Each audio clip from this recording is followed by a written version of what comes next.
bedtime for Frances.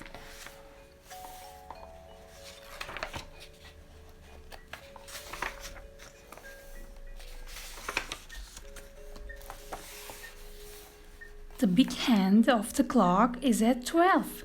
The little hand is at 7. It's 7 o'clock. It's bedtime for Frances. Mother said, "It's time for bed." Father said, "It's time for bed." Frances said, "I want a glass of milk." "All right," said Father. "All right," said Mother. "You may have a glass of milk." Frances drank the milk. "Carry me to my room, Father," said Frances. "All right," said Father. "Piggyback," said Frances. So Father carried her piggyback to her room.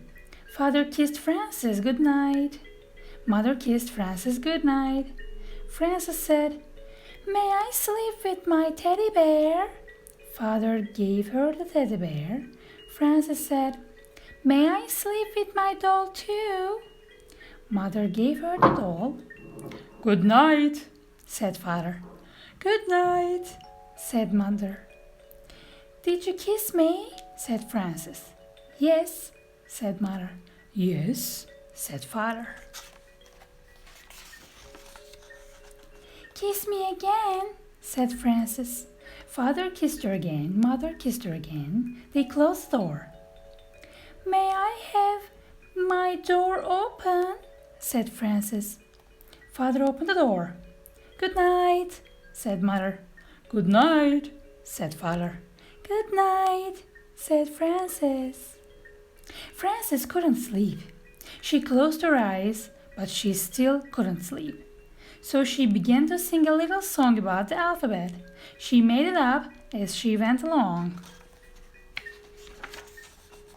A is for apple pie, B is for bear, C is for crocodile, combing his hair, D is for dumplings. Frances kept singing through E, F, G, H, I, J, K, L, M, N, O, P, Q, and R. And she had no trouble until she got near the end of the alphabet. S is for sailboat, T is for tiger, U is for underwear down in the dryer. Frances stopped because dryer didn't sound like tiger. She started to think about tigers. She thought about big tigers and little tigers, baby tigers and mother and father tigers, sister tigers and brother tigers, aunt tigers and uncle tigers. "I wonder if there are any tigers around here," she said. Frances looked around her room. She thought maybe she could see a tiger in the corner. She wasn't afraid, but she wanted to be sure. So she looked again. She was sure, so she could see a tiger. She went to tell Mother and my father. "There is a tiger in my room," said Frances. "Did he bite you?" said Father. "No," said Frances. "Did he scratch you?" said Mother. "No," said Frances. "Then he is a friendly tiger," said Father. "He will not hurt you. Go back to sleep." "Do I have to?" said Frances. "Yes," said Father. "Yes," said Mother. Father kissed her. Mother kissed her. Frances went to bed and finished her song on the way. She closed her eyes again. She still couldn't sleep. Frances opened her eyes and looked around. She saw something big and dark. "Giants are big and dark," she thought. "Maybe that's a giant. I think it's a giant. I think the giant wants to get me." She went into the living room. Mother and Father were watching television and having tea and cake. Frances said, "There's a giant in my room. May I watch television?" "No," said Mother. "No," said Father. Frances said, The giant wants to get me. May I have some cake? Father gave Francis a piece of cake. Father said, How do you know he wants to get you? Francis said, Isn't that what giants do? Father said, Not always. Why don't you ask him what he wants? Francis went back to the room. She went right over to the giant. She said, What do you want, giant? She took a good look at him. There was no giant. It was just a chair and her bathrobe. So she went to bed again. Francis wasn't very tired and didn't close her eyes. She looked up the ceiling. There was a crack in the ceiling and she thought about it. Maybe something will come out that crack, she thought. Maybe bugs or spiders. Maybe something with a lot of skinny legs in the dark. She went to get Father. She was brushing his teeth. Francis said, Something scary is going to come out in the crack in the ceiling. I forgot to brush my teeth. Father said, You brush your teeth and I will have a look. Francis brushed her teeth. Father came back and said, Nothing could come out of such little crack, but if you are worried about it, get somebody to help you watch. You can take turns. Francis told her teddy bear to watch. They took turns for a while. Then Francis got tired of it and let Teddy do all the watching.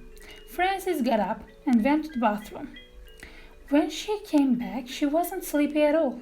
The window was open and the wind was blowing the curtains.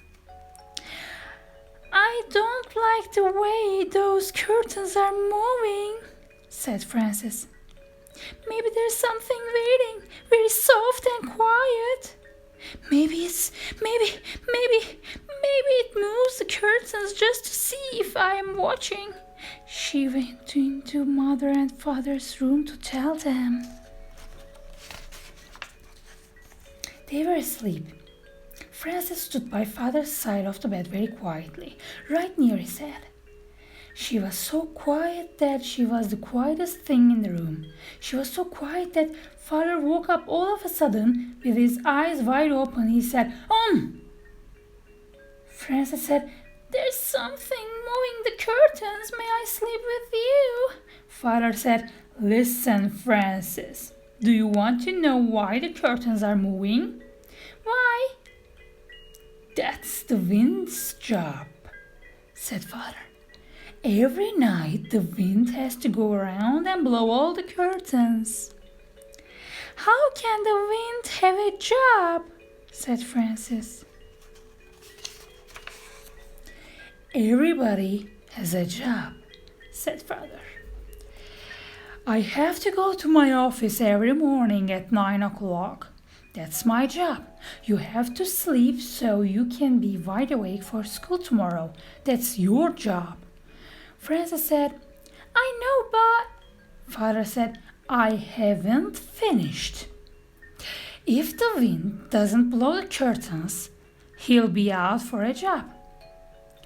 If I don't go to the office, I'll be out of job. And if you do not go to sleep now, do you know what will happen to you?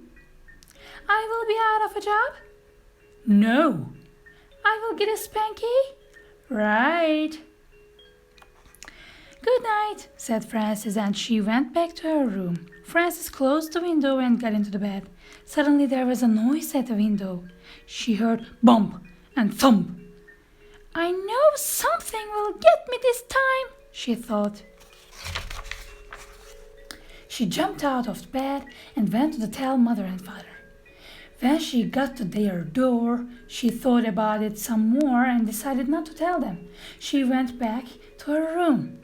Francis heard the noise at the window again. She pulled the covers over her head. I wonder what it is, she thought. If it's something very bad, Father will have to come and chase it away. She She pulled off the covers and stood on her bed so she could look out of the window. She saw a moth bumping against the window. Bump and thump. His wings smacked the glass. Whack and smack. Whack and smack made Frances think of a spanking. And all of a sudden she was tired. She lay down and closed her eyes so she could think better. She thought, there were so many giants and tigers and scary and exciting things before that I'm pretty tired now. That's just a moth, and he's only doing his job. It's the same as the wind. His job is bumping and thumping, and my job is to sleep. So she went to sleep and didn't get out of her bed again until Mother called her for breakfast.